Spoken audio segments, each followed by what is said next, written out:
응? 이게 무슨 소리지? 아니, 저건 아이가 아닌가? 땔감을 구하러 설산에 들어갔던 나무꾼 돌쇠가 눈 속에 쓰러진 아이를 발견하였습니다. 마을로 데려와 아이를 간호하였지요. 헌데 그 아이의 옷 속에서 나온 것은 다름 아닌 왕가의 폐물이었습니다. 이 아이의 정체는 억울한 누명을 쓰고 쫓기던 왕세자였지요. 한편 저 멀리 한양에서는 이미 수배령이 내려져 있었습니다. 대주 이환의 좌당 왕세자 이현을 숨겨주는 자는 삼족을 멸할 것이다. 이 아이를 숨겼다가 발각되면 마을 사람 모두가 삼족을 멸하는 죄를 받을 터. 고하자는 이도 있었고 끝까지 감싸자는 이도 있었습니다. 마을 전체가 흔들리던 그 새벽, 나무꾼 돌쇠가 홀로 관아를 향해 걷기 시작하였는데 과연 돌쇠는 어떤 선택을 하게 될 것이며 왕세자는 대체 왜 쫓기고 있는 것일까요? 야단몽화 이야기가 계속될 수 있도록 구독과 좋아요로 응원의 마음을 보태주세요. 조선팔도 어느 깊은 산골. 집이라 해봐야 손으로 꼽을 정도인 작은 마을이 있었습니다. 오가는 장사치도 드물고 관아의 관리가 찾아오는 일도 거의 없는 그런 곳이었지요. 허나 마을 사람들은 없는 살림에도 서로의 반찬을 나누고 어깨를 치며 장난을 쳤으며 겨울이면 한 집에 모여 불을 쬐며 도란도란 이야기꽃을 피우곤 하였습니다. 가난하였으나 따뜻한 곳이었습니다.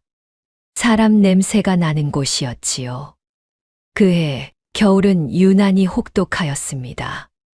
눈은 허리까지 쌓였고 바람은 뼈를 애는 듯 날카로웠으며 웬만한 짐승도 굴 밖을 나오지 않는 그런 추위였지요. 사람들은 문을 걸어 잠그고 온기 속에 웅크렸으나 마을의 나무꾼 돌쇠만큼은 그럴 수가 없었습니다. 땔감이 떨어져 가고 있었으니까요. 돌쇠는 본디 말수가 적은 사내였습니다.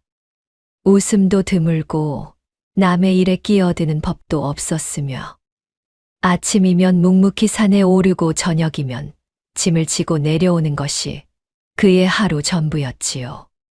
호라비 살림에 아이 하나 없는 몸이었으나 그렇다고 딱히 서럽다는 내색도 하지 않는 사내였습니다. 그저 오늘도 산이 있으니 오를 뿐이고 나무가 있으니 팰 뿐이었지요. 그날도 그러하였습니다. 설산 깊숙이 발을 들이며 돌쇠는 긴 숨을 내뿜었습니다.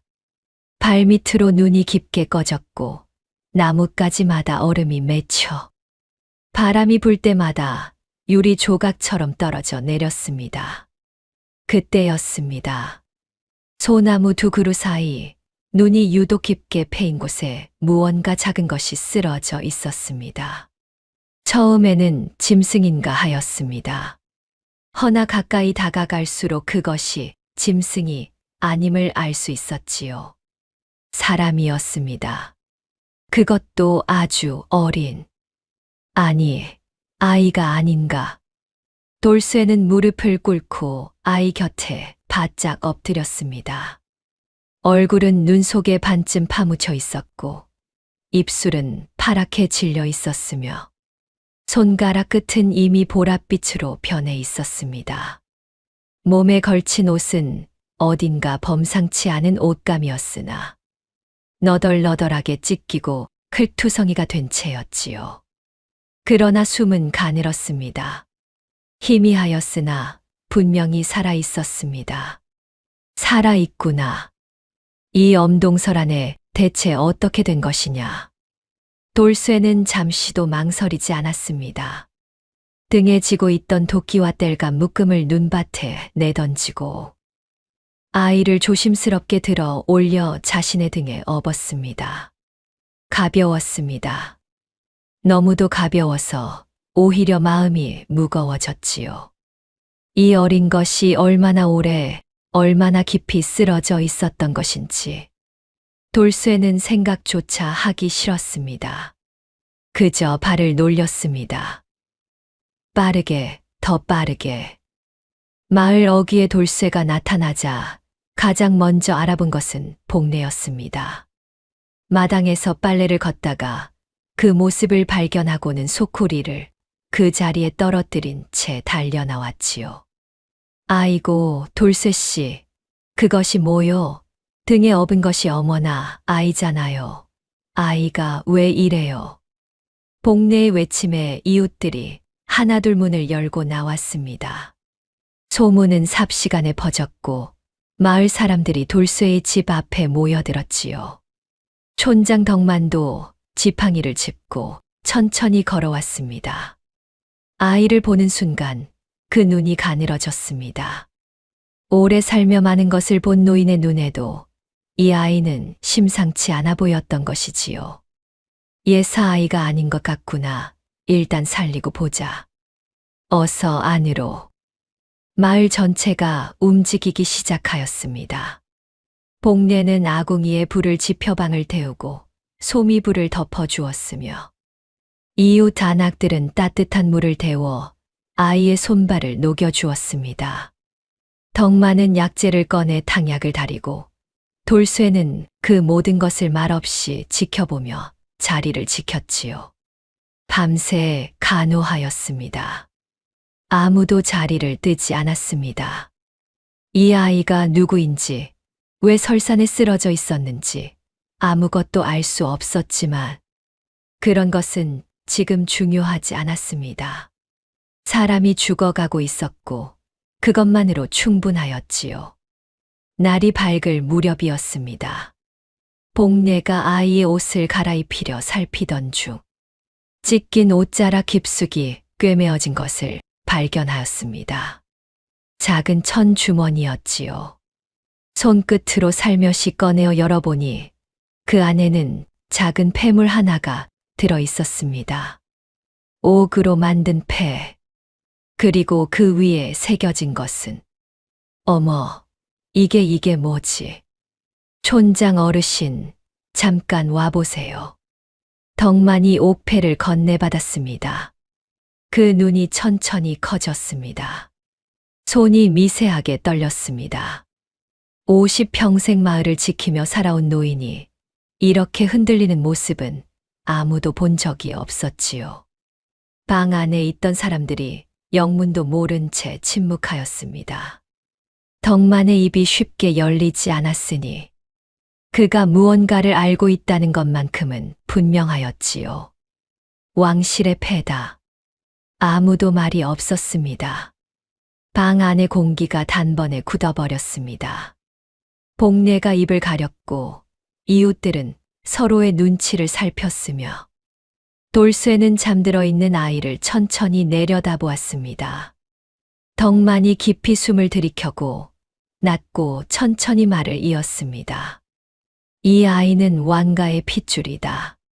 그 말이 방 안에 떨어지고 한참이 지나도록 아무도 입을 열지 못하였습니다. 아이는 여전히 고요히 잠들어 있었습니다. 숨결은 이제 조금 고른 편이었지요. 탕약 냄새가 방 안에 가득하였고 아궁이 불이 타닥타닥 소리를 냈습니다. 왕가의 핏줄이 이 작은 산골 마을에 쓰러져 있었으니 그것이 무엇을 뜻하는지 이 자리에 있는 누구도 모르지 않았습니다. 허나 지금 이 순간만큼은 그 아이는 그저 숨이 붙어 있는 작고 추위에 지친 아이였을 뿐이었습니다. 사흘이 흘렀습니다. 그 사흘 동안 마을 사람들은 교대로 아이 곁을 지켰습니다. 복례는 끼니마다 죽을 쑤어 입가에 댔고 덕만은 탕약을 갈며 맥을 짚었으며 돌쇠는 말 한마디 없이 아이가 누운 방 바깥을 오가며 밤을 새웠지요. 첫날 밤에는 열이 더 올랐습니다. 아이가 헛소리를 뱉기도 하였는데 그 짧은 말끝이 어딘가 범상치 않은 말씨였습니다.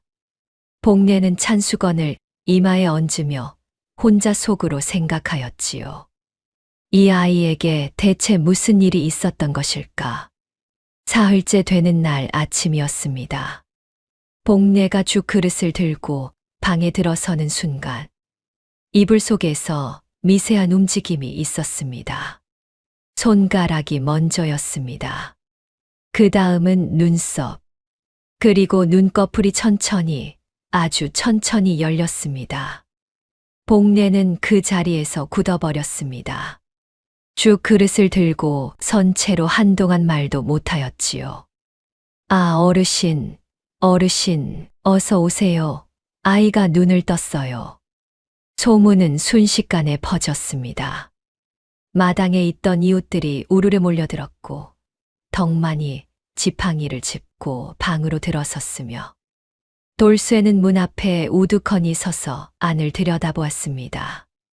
아이가 천천히 몸을 일으키려 하자 복례가 황급히 부축하였지요. 아이는 주위를 한 바퀴 둘러보았습니다. 낯선 천장, 낯선 냄새, 낯선 얼굴들.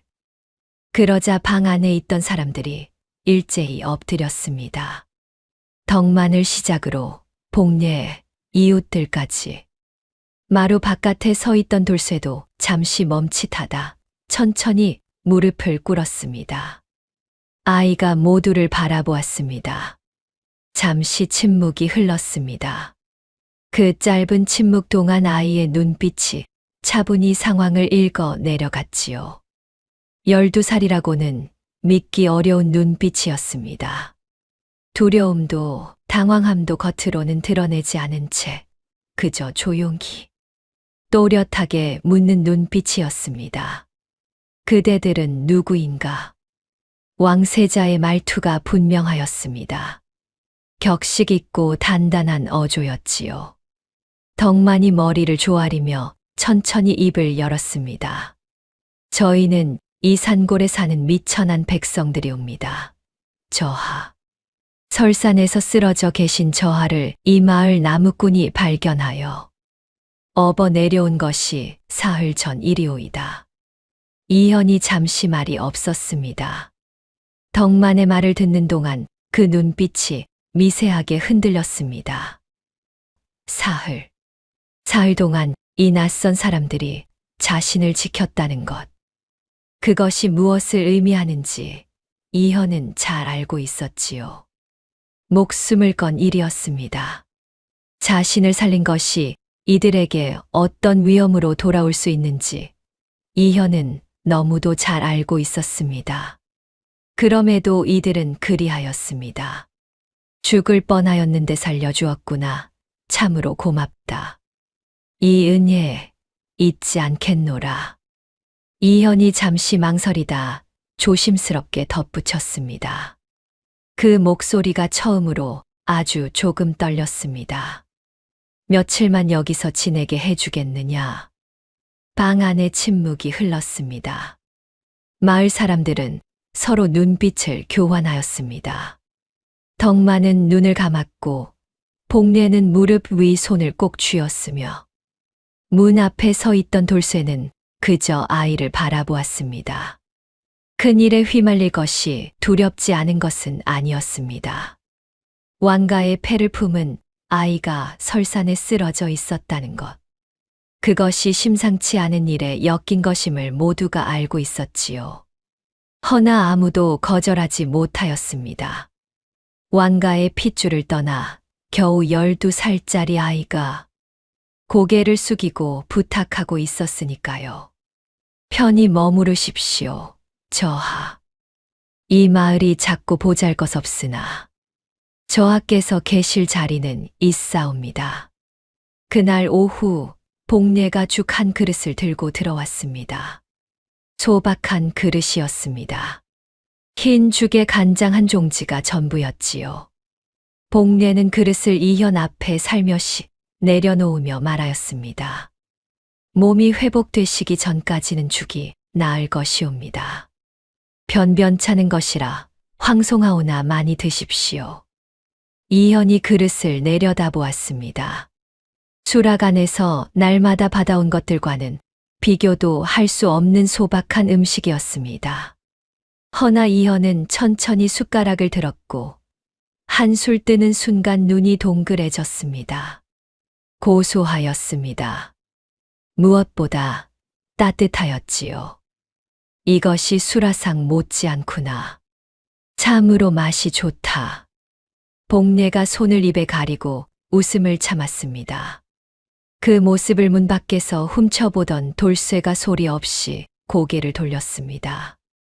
입꼬리가 조금 올라가 있었지요. 그렇게 왕세자 이현은 이 작은 산골 마을에 머물게 되었습니다. 처음 며칠 동안 이현은 방 밖을 거의 나오지 않았습니다. 몸이 회복되지 않은 탓도 있었겠지만 그것만은 아니었지요. 이 낯선 곳에서 낯선 사람들 틈에서 자신이 어떻게 있어야 할지 아직은 알 수 없었던 것이었습니다. 허나 마을 사람들은 재촉하지 않았습니다. 아무도 서두르지 않았습니다. 그저 밥을 차려왔고 약을 다려왔으며 별말 없이 곁에 있어 주었지요. 그것만으로도 충분하였습니다. 아직은 그것만으로도. 한편 그 시각 저 멀리 한양에서는 이미 물밑에서 무언가가 움직이고 있었습니다. 영모를 꾀하였던 이철원이 왕세자가 아직 살아있을 가능성을 버리지 않고 다시 손을 뻗기 시작하였으니 이 작은 마을의 고요는 그리 오래가지 않을 것이었습니다. 이현이 마을에 머문 지 일주일이 흘렀습니다. 열이 내리고 기력이 조금씩 돌아오자 이현은 방 밖으로 나오기 시작하였습니다. 처음에는 마루 끝에 앉아 마당을 내다보는 것이 전부였지요. 허나 날이 갈수록 조금씩 더 멀리 나왔고 어느 날부터는 마을 안을 천천히 걷기 시작하였습니다. 그것은 이현에게 전혀 다른 세계였습니다. 궁궐 담장 안에서 나고 자란 아이에게 이 작은 마을의 모든 것은 처음 보는 것들 뿐이었으니까요. 어느 날 오전이었습니다. 마당 한켠에서 이웃 사내가 무언가를 힘차게 내리치고 있었습니다.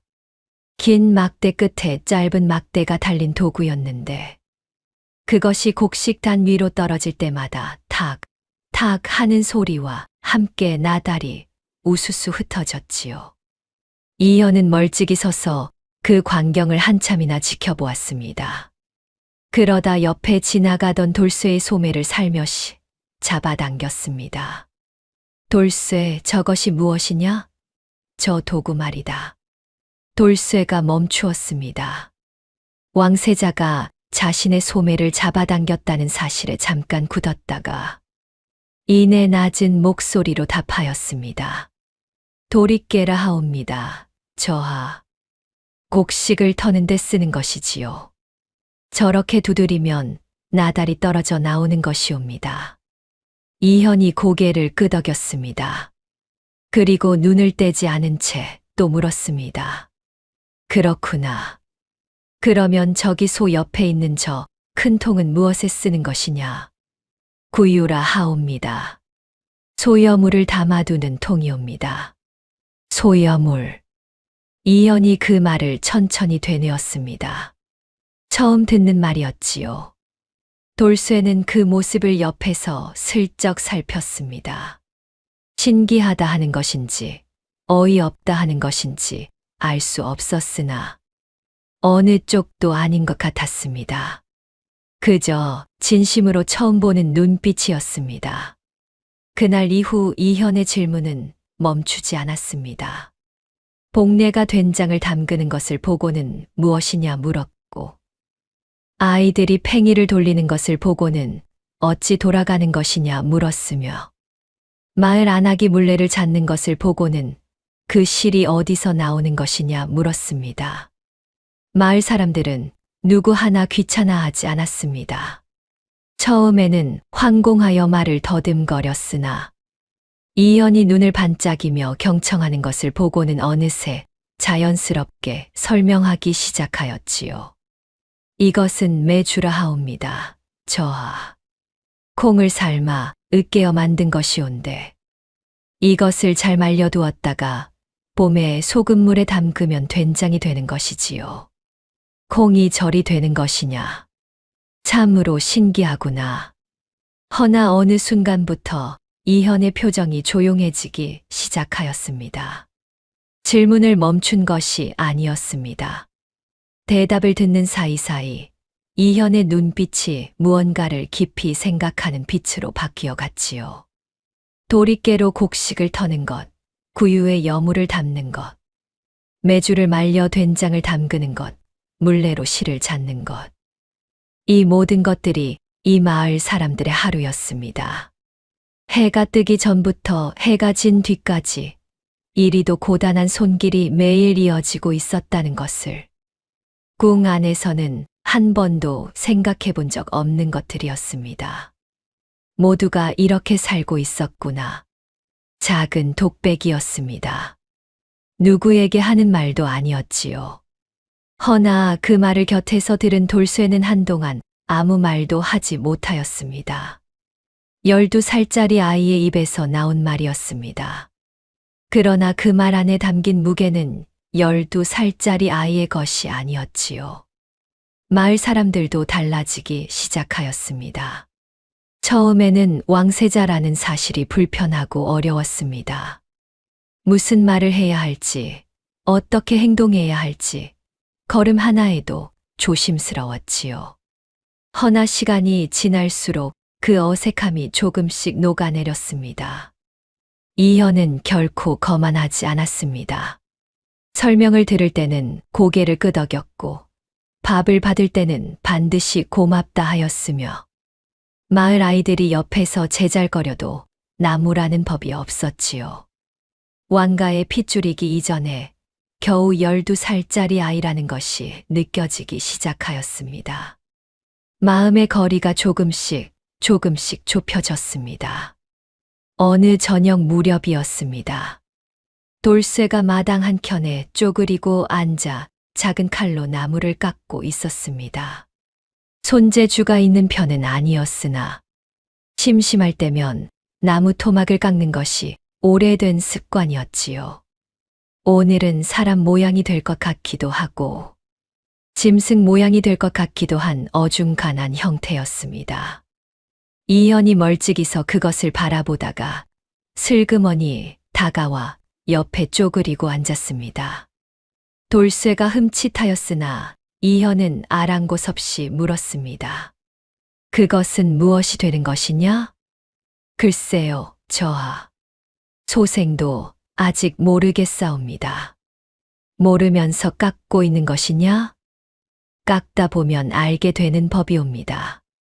이현이 그 말을 듣고 잠시 말이 없었습니다. 그러다 작게 웃었습니다. 돌쇠는 그 웃음소리에 손을 멈추었습니다. 이현이 웃는 것을 처음 보았지요. 작고 짧은 웃음이었으나 그것은 분명 왕세자의 웃음이 아니라 그냥 12살짜리 아이의 웃음이었습니다. 그렇게 하루하루가 쌓여갔습니다. 이현은 이 마을에서 처음으로 아무도 자신에게 무릎을 꿇지 않는 시간을 보내고 있었습니다.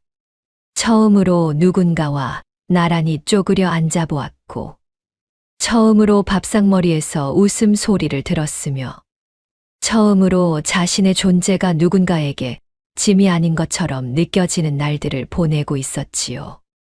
허나 이현은 알고 있었습니다. 이 따뜻함이 영원할 수 없다는 것을, 자신이 여기 있는 한 이 사람들이 위험하다는 것을. 그 생각은 잠들기 전마다 이현의 가슴을 눌렀습니다. 그리고 그 생각을 해야 할 때가 이미 가까이 다가오고 있었으니 열흘이 넘도록 이현은 아무 말도 하지 않았습니다. 왜 쫓기고 있는지, 왜 설산에 쓰러져 있었는지.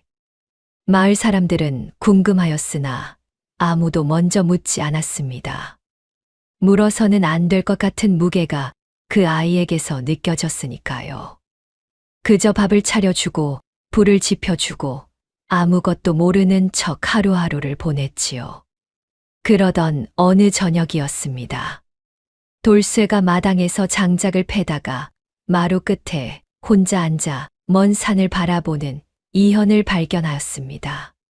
그 뒷모습이 너무 작았습니다. 어깨가 너무 좁았습니다. 돌쇠는 도끼를 내려놓고 천천히 다가갔습니다. 그리고 마루 아래 선 채로 조심스럽게 입을 열었습니다. 저하 황송하오나 하나만 여쭤봐도 되겠사옵니까? 말해보거라. 설산에서 저하를 배웠을 때부터 소인 내내 마음에 걸리는 것이 있었사옵니다.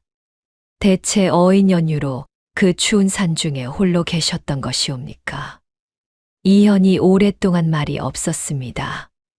먼 산을 바라보는 눈빛이 흔들렸다가 가라앉았다가 다시 흔들렸습니다.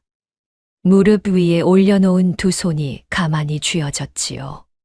한참이 지났습니다. 돌쇠는 재촉하지 않았습니다. 그저 그 자리에 서서 기다렸습니다. 그러자 이현이 천천히, 아주 천천히 입을 열었습니다. 영의정 이철원이라는 자를 아느냐? 이름은 들어본 적 있사옵니다. 높으신 분 아닙니까? 영모를 꾀한 자이다. 돌쇠가 굳었습니다. 이현은 여전히 먼 산을 바라본 채였습니다. 목소리는 놀랍도록 차분하였으나 그 차분함이 오히려 더 무겁게 들렸습니다. 오래 참아온 사람의 목소리였지요. 이현이 말을 이었습니다. 그것은 고요하고 느린 이야기였습니다. 허나 그 안에 담긴 것은 고요하지도 느리지도 않은 것들이었지요. 영의정 이철원은 오래전부터 조정의 실권을 손에 쥐어온 자였습니다. 선대왕, 즉 이현의 아버지께서 그 권력을 바로잡으려 하시자 이철원은 먼저 손을 쓰고 말았습니다. 왕을 덕이 없어 나라를 어지럽힌다는 죄목으로 폐위시키고 이어 사사하였습니다. 그리고 곧바로 왕세자마저 폐위된 왕의 혈육이라는 이름을 씌워 제거하려 하였으니 그것이 반년 전의 일이었지요. 허나 충직한 내관 하나가 목숨을 바쳐 이현을 빼돌렸습니다. 그 내관은 그 자리에서 죽었고 이현은 홀로 쫓기기 시작하였습니다. 열흘을 넘게 먹지도 자지도 못하고 쫓기다가 설산에서 쓰러진 것이었지요. 이야기가 끝났습니다. 돌쇠는 아무 말도 할 수 없었습니다. 무슨 말을 해야 할지 알 수가 없었지요. 위로를 한다는 것이 오히려 신뢰일 것 같았고, 그렇다고 침묵만 지키는 것도 모자란 것 같았습니다. 이현이 처음으로 먼 산에서 눈을 거두었습니다. 무릎 위를 내려다보았지요. 두 손이 아주 작게 떨리고 있었습니다. 아바마마께서 억울하게 돌아가셨소. 그 원통함을 반드시 갚아드려야 하는데 소자는 지금 이 산골에 숨어 숨이나 부지하고 있으니 아바마마께 낯을 들 수가 없소이다. 그 목소리가 처음으로 흔들렸습니다. 지금껏 이현은 단 한 번도 무너지지 않았습니다. 설산에서 쓰러지면서도 낯선 마을에서 눈을 뜨면서도 허나 지금 이 순간 아바마마라는 말을 입에 올리는 순간 그 차분하고 단단하던 목소리가 아주 조금 부러질 듯 흔들렸습니다. 왕가의 피를 이어받았다고 한들 아직 12살이었습니다. 돌쇠는 오랫동안 아무 말도 하지 못하였습니다. 고작 12살짜리 아이가 짊어진 짐이 이리도 클 수 있다는 것이 가슴에 꽂혔습니다. 아비를 잃고 쫓기고 쓰러지고 그러면서도 끝끝내 무너지지 않으려 버텨온 아이. 그 외롭고 슬픈 눈빛이 가슴 깊이 박혀 떠나지 않았지요. 돌쇠는 말재주가 없는 사내였습니다. 위로의 말을 꺼낼 줄도 몰랐고 좋은 말을 늘어놓을 재간도 없었지요. 그래서 그는 그저 그 자리에 주저앉았습니다. 마루 아래 땅바닥에 이현과 나란히 같은 방향의 먼 산을 바라보며 그 시각 한양에서는 이철원이 신복을 불러들이고 있었습니다. 왕세자의 시신을 확인하지 못하였다는 것이 이철원의 마음속에 가시처럼 박혀 있었지요. 죽었다면 이미 시신이 나타났어야 하였습니다. 설산에서 쓰러졌다 하더라도 사람의 손이 닿지 않았다면 진작 얼어 죽었을 것이었습니다. 허나 아무것도 나타나지 않았습니다. 그것은 누군가 그 아이를 숨겼다는 뜻이었지요. 설산 일대 마을을 샅샅이 뒤져라. 왕세자가 살아있다면 반드시 누군가의 손에 있을 것이다. 숨겨주는 자, 삼족을 멸함을 명심하게 하라. 마을에서는 아무도 그 사실을 몰랐습니다. 이현과 돌쇠가 나란히 앉아 먼 산을 바라보는 그 저녁, 이철원의 신복들이 설산 일대를 향해 말을 달리기 시작하고 있었으니까요. 평화로운 저녁이었습니다.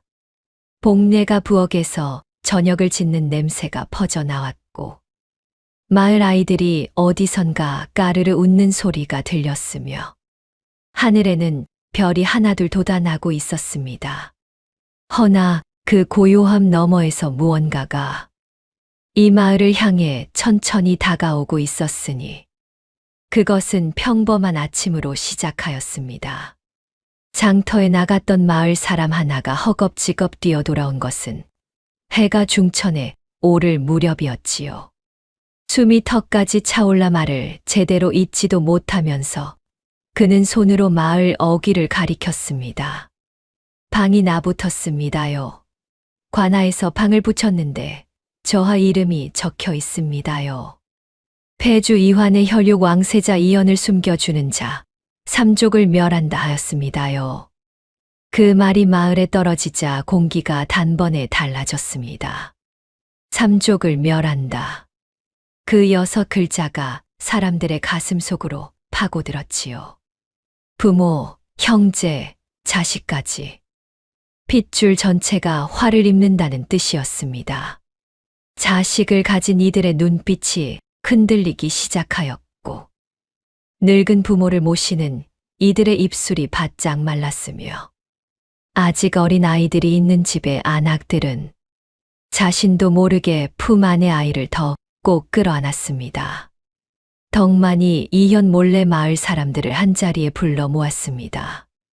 이현이 눈치채지 못하도록 복례가 핑계를 대어 이현을 방 안에 머물게 하였고 그 사이 마을 사람들이 하나둘 덕만의 집 마당으로 모여들었지요.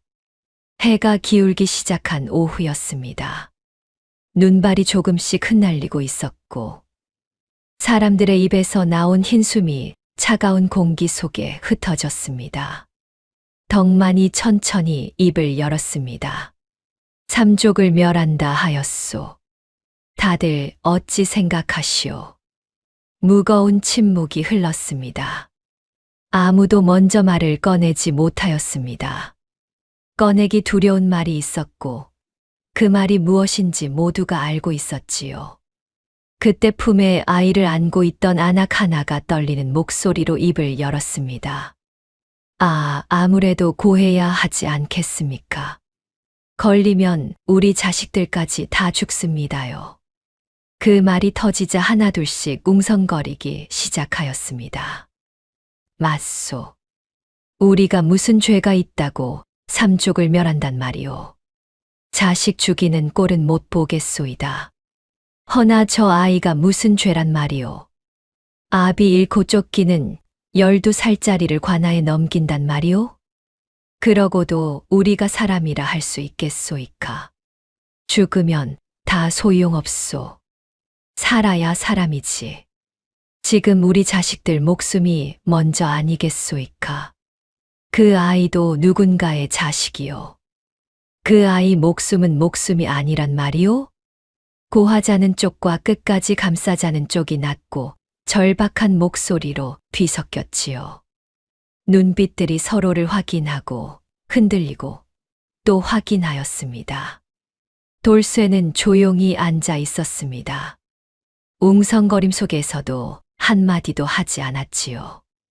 그저 땅바닥을 내려다보며 듣고 있었습니다. 허나 머릿속에서는 이현이 들려준 이야기들이 쉴 새 없이 스쳐 지나갔습니다. 아바마마를 잃고 충직한 내관의 희생으로 간신히 빠져나와 열흘을 넘게 쫓기다 설산에서 쓰러진 12살짜리 아이. 처음으로 목소리가 흔들리던 그 저녁. 나란히 앉아 먼 산을 바라보던 그 시간. 그 슬프고 외로운 눈빛이 머릿속을 떠나지 않았습니다. 그날 저녁 복례가 이현에게 밥상을 차려주었습니다. 평소와 다름없는 밥상이었습니다.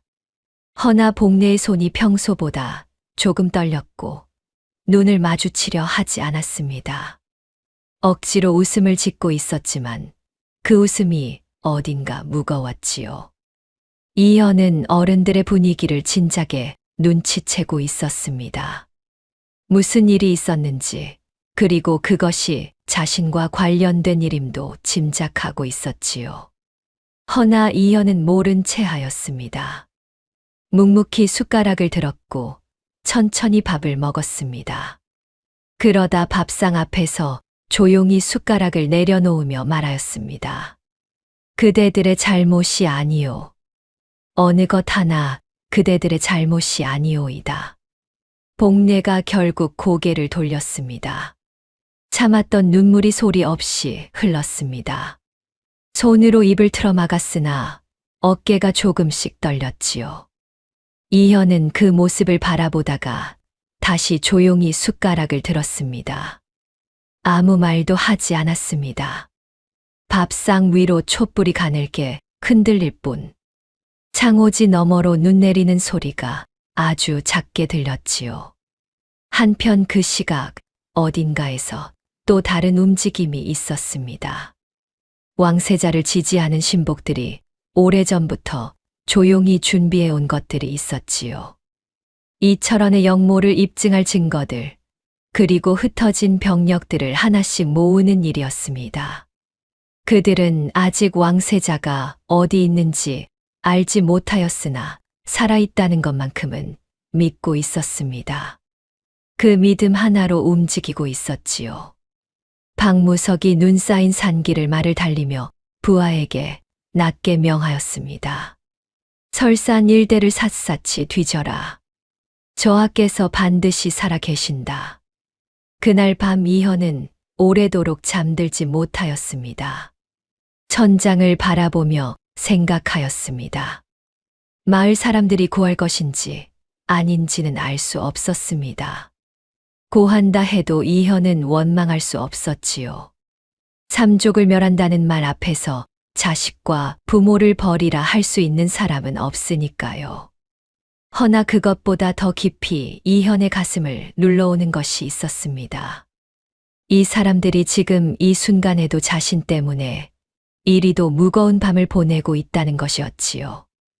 이현은 눈을 감았습니다. 아바마마의 얼굴이 떠올랐습니다. 다음 날 아침 마을 사람들은 결국 표결을 하였습니다. 덕만이 마을 사람들을 하나씩 돌아보며 손을 들게 하였지요. 고하자는 쪽이 조금 더 많았습니다. 근소한 차이였으나 많았습니다. 누구도 기뻐하지 않았습니다. 고하자는 쪽도 끝까지 감싸자는 쪽도 모두 고개를 숙이고 있었지요. 이긴 것이 아니었습니다. 그저 살아남기 위한 선택이었을 뿐이었으니까요. 덕만이 눈을 감고 오랫동안 침묵하였습니다. 방 안에 아무 소리도 없었습니다. 촛불만이 가늘게 흔들렸지요. 한참이 지나서야 덕만이 천천히 눈을 뜨고 낮고 무겁게 말하였습니다. 내일 새벽 내가 관아에 가겠소. 아무도 말이 없었습니다. 덕만이 직접 하겠다는 것은 이 마을의 결정에 자신이 책임을 지겠다는 뜻이었습니다. 촌장으로서, 이 마을의 어른으로서. 돌쇠는 아무 말 없이 자리에서 일어나 밖으로 나갔습니다. 아무도 그를 붙잡지 않았습니다. 돌쇠는 마당 한켠에 홀로 서 있었습니다. 눈이 내리고 있었습니다. 소리도 없이 천천히 돌쇠는 손바닥을 펴서 눈송이를 받았습니다. 닿자마자 녹아 없어졌습니다. 머릿속에서 이현의 목소리가 맴돌았습니다. 아바마마께 낯을 들 수가 없다 하던 목소리. 처음으로 흔들리던 그 목소리가 돌쇠의 귓가에서 떠나지 않았지요. 돌쇠는 오랫동안 그 자리에 서 있었습니다. 눈이 어깨 위에 쌓이도록. 그날 밤도 복례는 이현에게 밥상을 차려주었습니다. 손이 조금 떨렸으나 내색하지 않으려 하였지요. 이현은 밥상을 받고 조용히 숟가락을 들었습니다. 두 사람 사이에 아무 말이 없었습니다. 복례는 이현이 눈치채지 못하기를 바랐습니다. 허나 이현은 이미 알고 있었지요.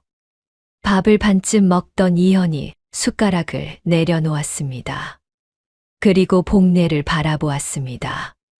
복례, 그대가 끓여주는 죽은 언제 먹어도 참 맛이 좋구나. 처음 눈을 떴을 때도 오늘도 변함이 없소이다. 잠시 말을 멈추었다가 이현이 조용히 덧붙였습니다. 이 맛을 오래 기억할 것 같소. 아마도 오래. 복례가 결국 고개를 돌렸습니다. 참았던 눈물이 소리 없이 흘렀습니다. 손으로 입을 틀어 막았으나 어깨가 조금씩 떨렸지요. 이현은 그 모습을 바라보다가 다시 조용히 숟가락을 들었습니다. 더 이상 아무 말도 하지 않았습니다. 한편 그 시각 박무석이 마침내 움직이기 시작하였습니다. 설산 인근 산골 마을. 그곳에서 왕세자를 보았다는 자의 진술을 손에 넣은 것이었으니 박무석은 지도를 말아 품에 넣고 자리에서 일어섰습니다. 부하들이 일제히 눈빛을 모았습니다. 병력이 밤을 가르며 말을 달리기 시작하였습니다. 혹독한 겨울 산길이었으나 아무도 속도를 늦추지 않았지요.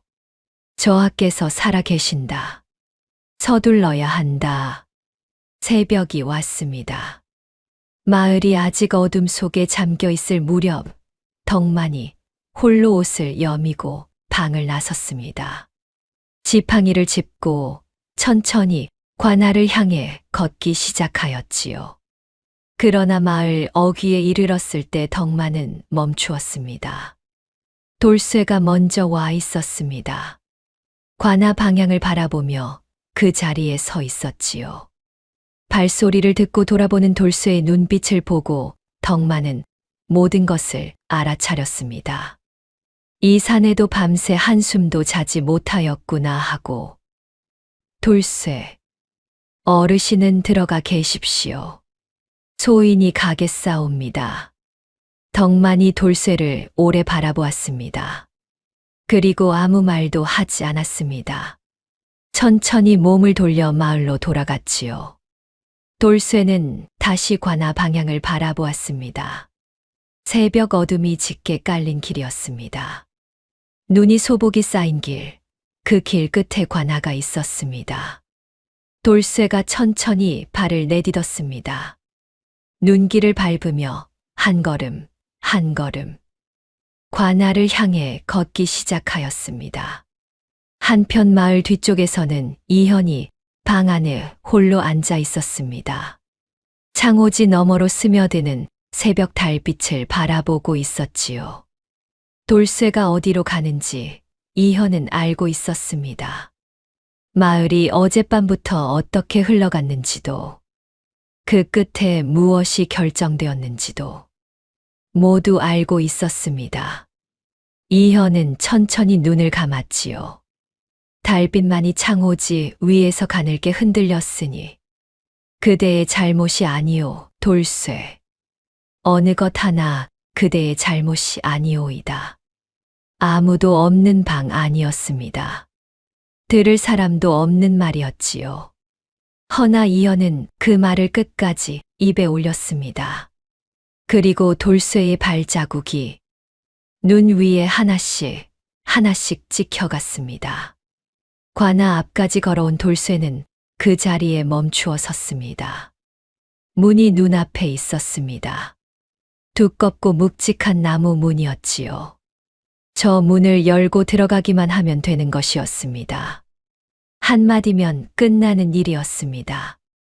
왕세자가 우리 마을에 있다고 그 한마디만 하면 되는 것이었지요. 허나 돌쇠의 발이 떨어지지 않았습니다. 눈앞에 관아 문이 있었으나 돌쇠의 머릿속에는 다른 것이 가득하였습니다. 설산에서 처음 발견하였을 때의 그 얼굴, 파랗게 질린 입술, 숨도 제대로 쉬지 못하던 가느다란 숨결, 그 작고 가벼운 몸을 등에 업고 산을 내려오던 그 무게, 죽을 처음 받아들고 눈을 동그랗게 뜨던 모습, 도리깨가 무엇이냐 물으며 졸졸 따라오던 모습, 나무 인형 옆에 쪼그리고 앉아 짧게 웃던 모습, 그리고 처음으로 목소리가 흔들리던 그 저녁, 아바마마께 낯을 들 수가 없다 하던 그 말. 돌쇠는 주먹을 꽉 쥐었습니다. 돌쇠는 오랫동안 그 자리에 서 있었습니다. 얼마나 서 있었는지 알 수 없었습니다. 발밑에 눈이 집신 사이로 스며들어 발가락이 감각을 잃어갈 무렵이었지요. 그리고 천천히 몸을 돌렸습니다. 관아를 등지고 마을 방향으로. 허나 그 모습을 멀찍이서 지켜보는 눈이 있었습니다. 담장 뒤에 몸을 숨긴 채 돌쇠가 관아 앞에서 오래 서 있다가 결국 몸을 돌리는 것을 처음부터 끝까지 지켜본 자가 있었지요. 이철원의 부하였습니다. 그 자가 입술을 비틀며 낮게 중얼거렸습니다. 고하러 왔다가 발을 돌렸구나. 무언가 숨기고 있다는 뜻이지. 그 자는 고개를 끄덕이더니 돌쇠의 뒤를 밟기 시작하였습니다.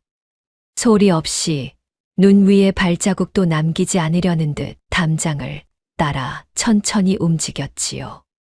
마을로 돌아온 돌쇠 앞에 이현이 있었습니다. 마당 한켠에 홀로 서서 돌쇠가 오는 것을 기다리고 있었지요. 돌쇠는 멈칫하였습니다. 이현이 알고 있다는 것을 직감하였습니다. 자신이 어디를 다녀왔는지. 두 사람이 마주 섰습니다. 아무 말도 없었습니다. 이현이 먼저 입을 열었습니다. 그런데 뜻밖에도 엉뚱한 말이었습니다. 돌쇠, 그대 얼굴이 왜 이리 벌개졌소? 새벽 찬바람이 그리 매섭더이까. 돌쇠는 그 말에 그만 눈물이 터졌습니다. 소리도 없이 갑작스럽게 손등으로 황급히 훔쳤으나 멈추질 않았지요. 이현은 못 본 채 하였습니다.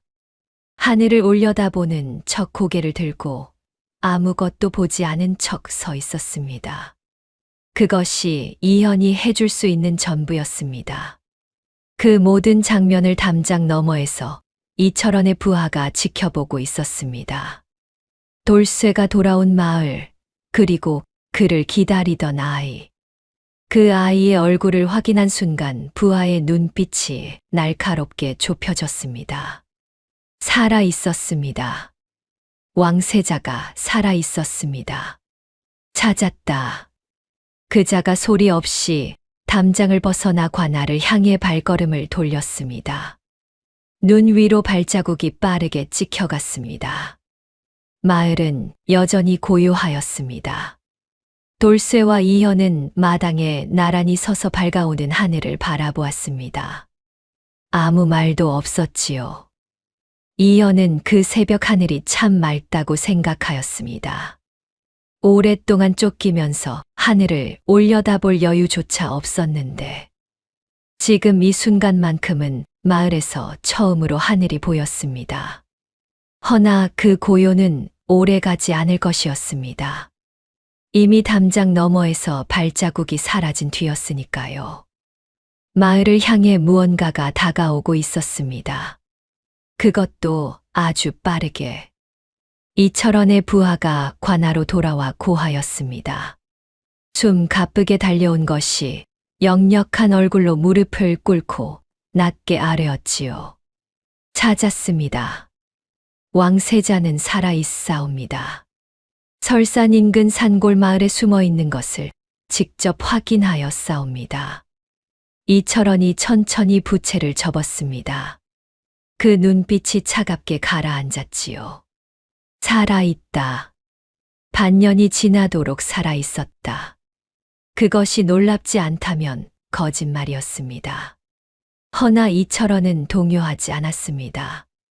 오히려 입꼬리가 아주 조금 올라갔지요. 잘하였다. 당장 병력을 이끌고 그 마을로 이동한다. 숨겨준 자들도 왕세자도 전원 오늘 끝을 볼 것이다. 그날 밤 이현은 방 안에서 홀로 촛불을 바라보고 있었습니다. 낮에 돌쇠와 나란히 새벽 하늘을 바라보던 그 잠깐의 평화가 이미 오래전 일처럼 느껴졌지요. 이현은 무릎을 세워 앉아 창호지 너머 어둠을 바라보았습니다. 어둠 속에서도 마을의 윤곽이 보였습니다. 눈을 뒤집어 쓴 지붕들, 굴뚝에서 피어오르는 가는 연기, 어느 집에선가 새어나오는 희미한 불빛. 고요하고 작은 마을이었습니다. 이현은 그것을 오래 바라보았습니다. 도리깨가 무엇이냐 물으면 웃으며 가르쳐 주던 사람들. 죽 한 그릇을 차려오며 많이 드시라 하던 사람들. 아무것도 모르는 척 옆에 앉아 있어 주던 사람들. 이 사람들을 잃고 싶지 않았습니다. 나 하나 때문에, 나 하나로 인하여. 이현이 낮게 중얼거렸습니다. 아바마마 소자는 어찌하면 좋겠습니까? 그 시각 마을 사람들이 다시 한자리에 모였습니다. 표결 이후로 아무도 편히 잠들지 못하였지요. 뒤척이다 일어나다 서로 눈빛을 마주치다가 결국 하나둘 덕만의 집으로 모여든 것이었습니다. 말하지 않아도 알 수 있었습니다. 이 마을의 밤이 아직 끝나지 않았다는 것을. 덕만이 마을 사람들을 둘러보다가 돌쇠에게 물었습니다. 관아에 고하였는가? 돌쇠가 한동안 입을 다물고 있었습니다. 그러다 천천히 또렷하게 말하였지요. 고하지 않았습니다. 방 안에 다시 침묵이 내려앉았습니다. 고하지 않았다. 그 말이 뜻하는 것은 하나였지요. 이제 이 마을은 돌아올 수 없는 강을 건넌 것이었습니다. 돌쇠가 천천히 고개를 들었습니다. 그리고 그 자리에 있는 모든 사람들을 한 번씩 바라보고는 입을 열었습니다. 평소 말수가 없기로 소문난 사내였으나 이날만큼은 달랐습니다. 영모를 꾀한 자들에게 쫓기는 저하께서 우리네 삶을 진심으로 헤아려 주셨소. 도리깨가 무엇이냐, 구유가 무엇이냐 물으시면서 백성의 고단함을 가슴으로 아시는 분이요. 그런 분을 관하에 고하고 우리가 살 바엔 차라리 내가 혼자 죄를 뒤집어 쓰겠소. 지금 이 자리에 있는 분들은 아무것도 몰랐던 것이요. 오로지 내 단독 소행이요. 잠시 침묵이 흘렀습니다. 그러다 누군가가 피식 웃었습니다. 어찌 혼자서만 멋을 부리려는 것이요? 그러게 혼자 짊어지면 멋있다고 생각할까봐. 으이구, 밥맛 떨어지네. 우리 모두가 함께 숨긴 것이요. 모두들 안 그렇소. 그렇고 말고. 순식간에 웃음이 번졌습니다. 두렵지 않은 것이 아니었습니다. 무섭지 않은 것이 아니었지요. 허나 이 자리에 모인 사람들은 이미 알고 있었습니다. 두렵다고 해서 옳은 일을 저버릴 수는 없다는 것을. 그리고 혼자보다 함께라면 조금은 덜 무섭다는 것을. 돌쇠가 그 웃음들을 바라보다가 고개를 숙였습니다. 아무 말도 하지 않았으나 그것으로 충분하였습니다. 그 순간이었습니다.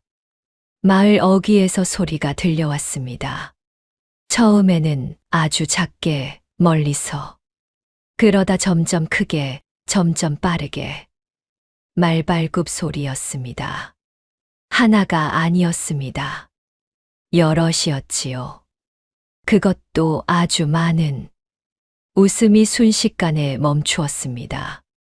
모두의 눈빛이 일제히 문 쪽으로 향하였지요. 이철원이 병사들을 이끌고 들이닥쳤습니다. 이철원이 말해서 내려 마을을 천천히 훑어보았습니다. 병사들이 마을 사람들을 한데 몰았고 횃불이 마을 안을 환하게 밝혔습니다. 이철원이 낮고 차갑게 입을 열었습니다. 폐주 이환의 혈육, 죄인 이현을 숨겨 조정의 명을 거역한 죄. 이 마을 전원에게 묻겠다. 한 명도 빠짐없이 관하로 끌고 가라. 병사들이 움직이기 시작하였습니다. 마을 사람들이 뒤로 밀렸고 복례가 비명을 삼켰으며 덕만이 지팡이를 꽉 쥐었습니다. 마을 사람들과 이현 모두가 벼랑 끝에 몰린 순간이었습니다. 그때였습니다. 방 안에 있던 이현이 문고리에 손을 얹었습니다. 오두막 문이 열렸지요. 삐걱 하는 소리와 함께 그 안에서 걸어 나온 것은 12살짜리 아이였습니다. 허나 그 걸음이 흔들리지 않았습니다. 횃불 빛이 아이의 얼굴을 환하게 밝혔습니다. 찢기고 낡았으나 분명히 남색 골룡포. 그 위에 새겨진 금빛 용.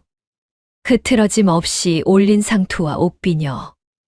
이연이 마을 한가운데로 걸어 나왔습니다. 그만하시오. 마을이 순간 굳었습니다.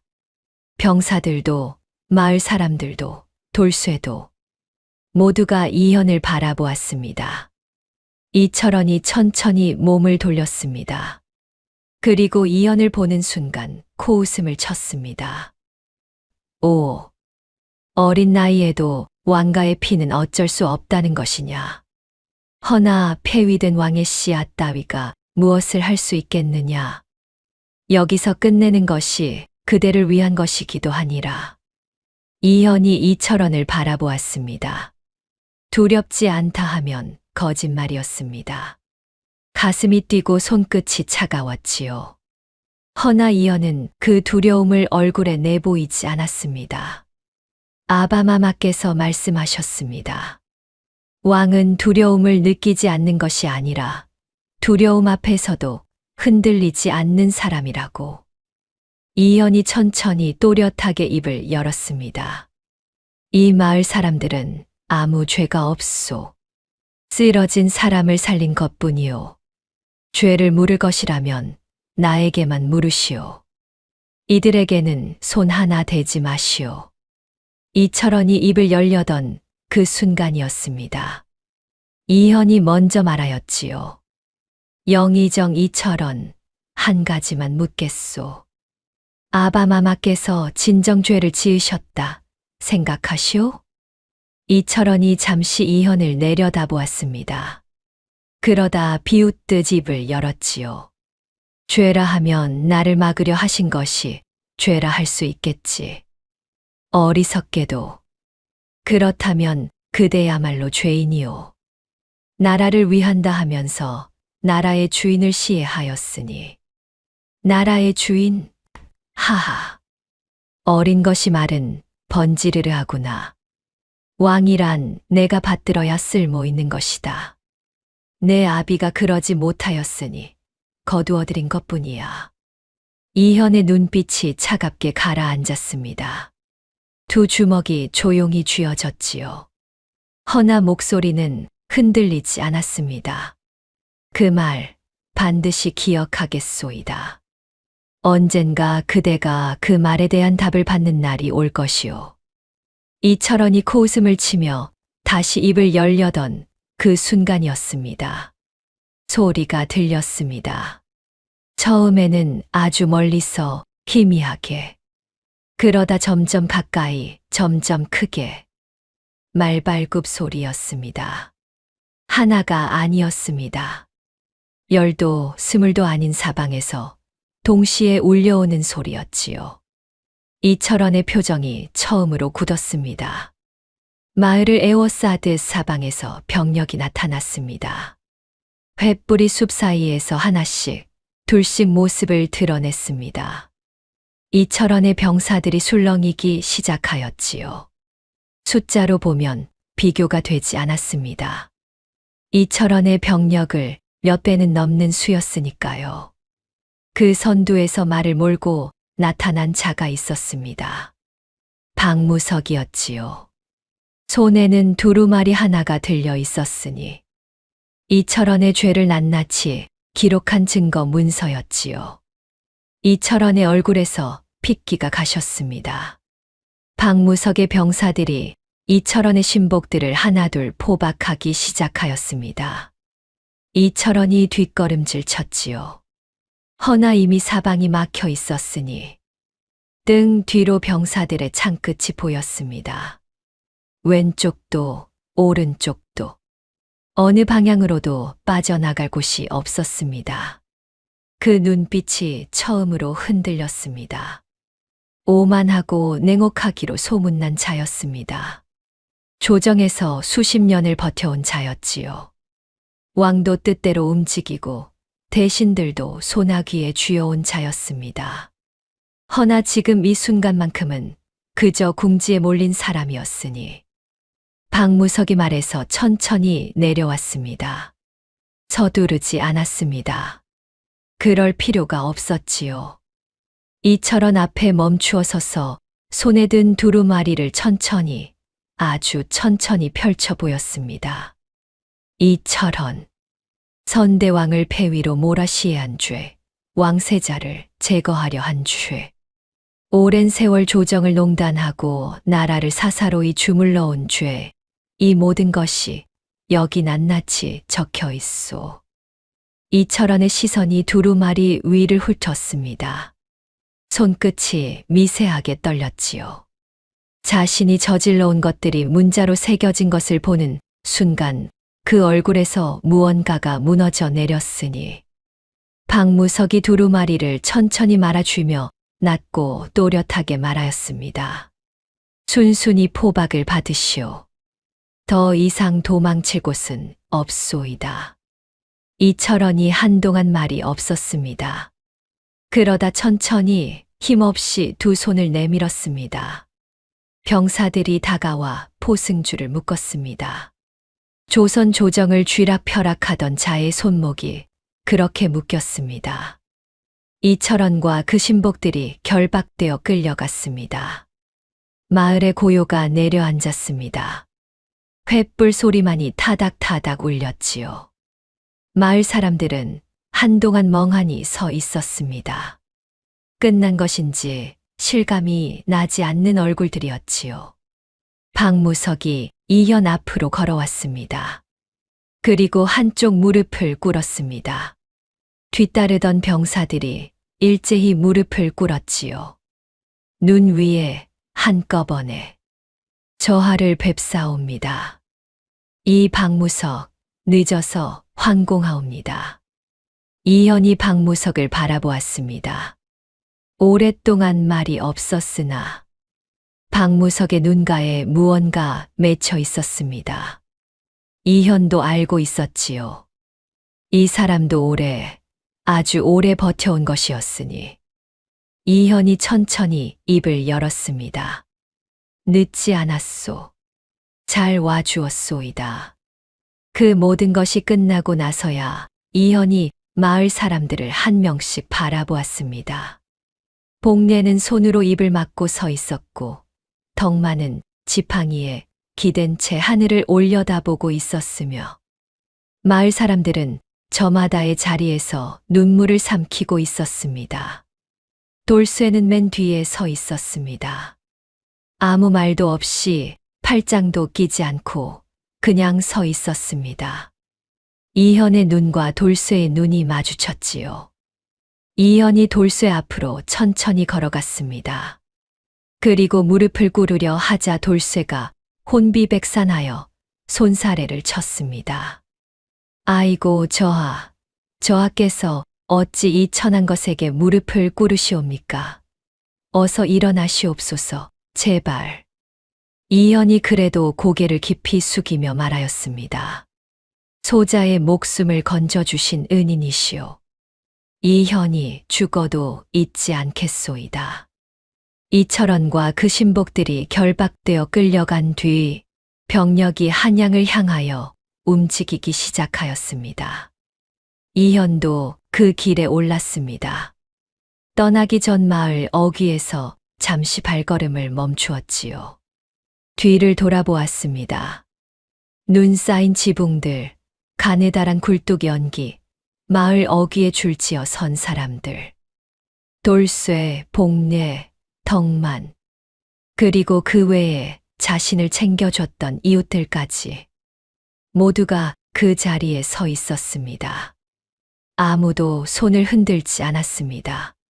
그냥 바라보고 있었지요. 이현도 그냥 바라보았습니다. 오래, 아주 오래. 그리고 천천히 몸을 돌렸습니다. 한양에 도착하자 박무석이 가져온 증거 문서가 조정에 낱낱이 펼쳐졌습니다. 이철원이 선대왕을 폐위로 몰아시해한 것, 왕세자를 제거하려 한 것, 수년에 걸쳐 조정을 사사로이 농단해온 것, 그 모든 죄가 하나씩 밝혀졌지요. 선대왕의 억울한 죽음이 세상에 알려졌습니다. 죄인으로 몰렸던 이름이 씻겼습니다. 그것만으로도 이현에게는 충분하였습니다. 아바마마, 이제 조금은 편히 계실 수 있겠습니까? 그리고 마침내 이현이 왕위에 올랐습니다. 즉위식은 간소하였으나 그 무게는 간소하지 않았습니다. 조정 대신들이 일제히 엎드렸고 박무석이 누구보다 깊이 머리를 조아렸지요. 이현은 그 자리에 앉아 눈을 한 번 감았다가 떴습니다. 아바마마의 자리였지요.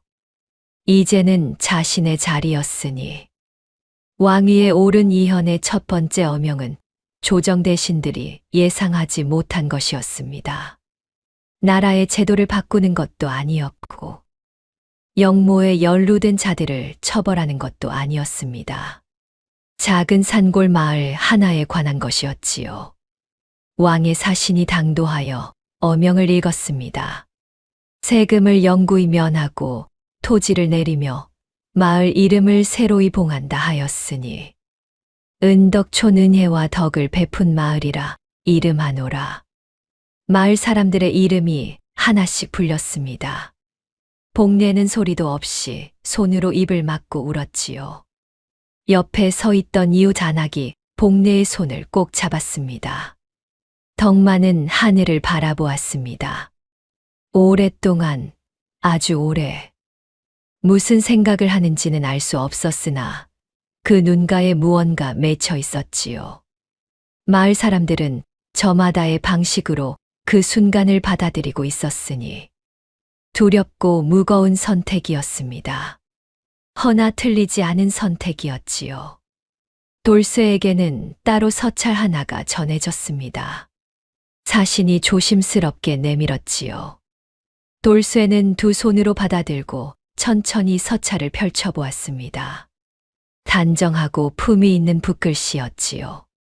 어린 12살이 쓴 글씨라고는 믿기 어려운, 그러나 분명한 이현의 글씨였으니 서찰의 내용은 짧았습니다. 딱 한 줄이었지요. 그대는 내 아버지 같은 사람이요.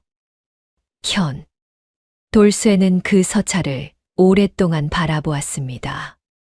읽고 또 읽었지요. 글자가 흐릿해졌습니다. 눈물 때문이었는지 아니면 눈이 나쁜 탓이었는지 돌쇠는 끝내 그 이유를 밝히지 않았으나 그저 서찰을 조심스럽게 접고는 가슴 깊이 품었습니다. 평생 꺼내지 않을 것처럼, 평생 잊지 않을 것처럼 그해 긴 겨울이 지나가고 설산의 눈이 녹기 시작하였습니다. 처음에는 지붕 끝에서 한 방울씩, 그 다음에는 마을 어귀의 길이, 그 다음에는 산기슭이. 천천히, 아주 천천히 흰 것들이 사라졌습니다. 은덕촌이라 이름 붙은 그 작은 마을에 봄이 찾아왔으니 복내가 마당에 씨앗을 심었고 덕만이 마루에 앉아 햇볕을 쬐었으며 돌쇠는 오늘도 산에 올랐지요. 달라진 것은 없었습니다. 허나 모든 것이 달라진 것 같기도 하였으니 그 겨울 설산에서 한 아이를 업어 내려온 것이 이 마을의 봄이 되었습니다. 한양 궁궐 어딘가에서 이현이 창밖을 바라보고 있었습니다. 봄이 오고 있었지요. 궁궐 안에도 저 멀리 산골 마을에도 이현이 낮게 중얼거렸습니다. 다들 잘 있겠지. 대답은 없었으나 봄바람이 창호지를 살며시 흔들었습니다. 하얀 눈 속에 핀 차가운 운명이여 그대란 온기로 녹여도 사라지지 않는 그림자 이름 모를 꽃으로 살고 싶었네 그대 곁에서 영원히 이 이야기는 여기서 마칩니다. 이 이야기는 재밌으셨나요? 구독과 좋아요는 채널 운영에 많은 도움이 됩니다. 지금 이 순간 어디서 이야기를 듣고 계신지 댓글로 남겨주세요. 그 공간의 작은 기적 같은 하루가 일어날 수 있도록 함께 바라겠습니다. 지금까지 시청해 주셔서 진심으로 감사드립니다.